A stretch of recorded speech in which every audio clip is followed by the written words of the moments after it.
more progressive women in politics, because I've had some pretty challenging issues in the Labor Committee.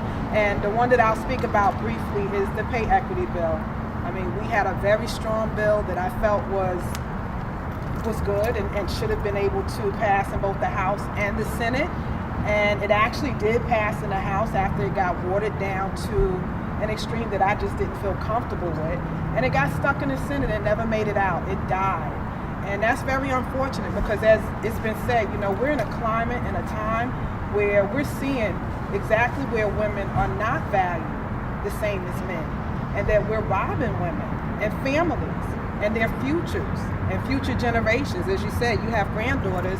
Well, I have a grandson, a granddaughter, and I'm very concerned about the issues surrounding pay equity and women not being paid equally. And I know with more progressive women at the state capitol and at the local level, that we will be able to push this kind of legislation forward with little to no effort. And frankly, that's the way it should be. It's common sense legislation. And I think, when we get women involved that are really passionate about the issues, and we bring women to the tables, we change the dynamics in politics. And we get to talk about things that we usually don't talk about when it's dominated by men.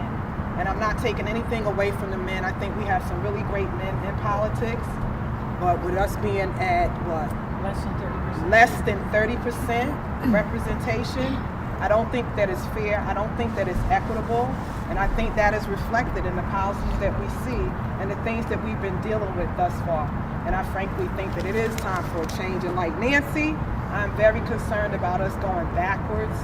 And it's time for us to move forward. And we just need people that are going to have the courage and the intestinal fortitude to stand up to the naysayers and say, now is the time. Enough is enough.